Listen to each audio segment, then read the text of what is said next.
موت ایک حقیقی زندگی، ایک دائمی زندگی کا آغاز ہے۔ موت دنیا اور آخرت کے درمیان ایک پردہ ہے جس کے اٹھائے جانے کا نام موت ہے۔ کون لوگ ہیں جو موت سے ڈرتے ہیں؟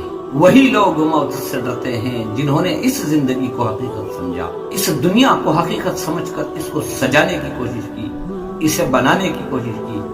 جو آخرت سے بے خبر، آخرت سے غفلت میں ہیں، آخرت کا یقین نہیں رکھتے، اور وہ لوگ جنہوں نے آخرت کو سمجھا، جنہوں نے اللہ کی بات کا یقین کیا، جنہوں نے رسول پاک صلی اللہ علیہ وسلم کی زندگی کو سمجھنے کی کوشش کی، ان کے بتائے ہوئے طریقے کو سمجھا اور آخرت کو ہمیشہ مد نظر رکھتے ہوئے تقوی، پرہیزگاری اختیار کر کے جنہوں نے زندگی گزاری، انہیں یہ یقین ہے کہ ہمیں مرنے کے بعد جو اللہ تبارک و تعالیٰ نے ہمیں وعدے کیے ہیں انعامات کے، اجر کے، رضامندی کے، وہ جسے ملنے والے ہیں، جس کی آخرت سجنے والی ہے، وہ کیسے موت سے ڈر جائیں گے؟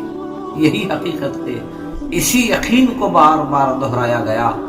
ہماری آنکھوں کے سامنے جتنے جنازے اٹھے، وہ جنازے ہمیں یہ کہتے رہے کہ یہ دنیا ہماری حقیقت نہیں ہے، یہ ضرورت ہے، یہاں سے ہمیں گزر جانا ہے، اور وہ آخرت میں ہمیں منتقل ہونا ہے جس کا اللہ تبارک و تعالیٰ نے وعدہ کیا۔ عبادت کرو، اللہ کی رضا کو پہچانو، رسول پاک صلی اللہ علیہ وسلم کی بتائی ہوئی تعلیمات کو پہچان کر ایک چھوٹی زندگی کو ہم نے گزارنا ہے اور ایک بہت بڑی آخرت کو بنانا ہے۔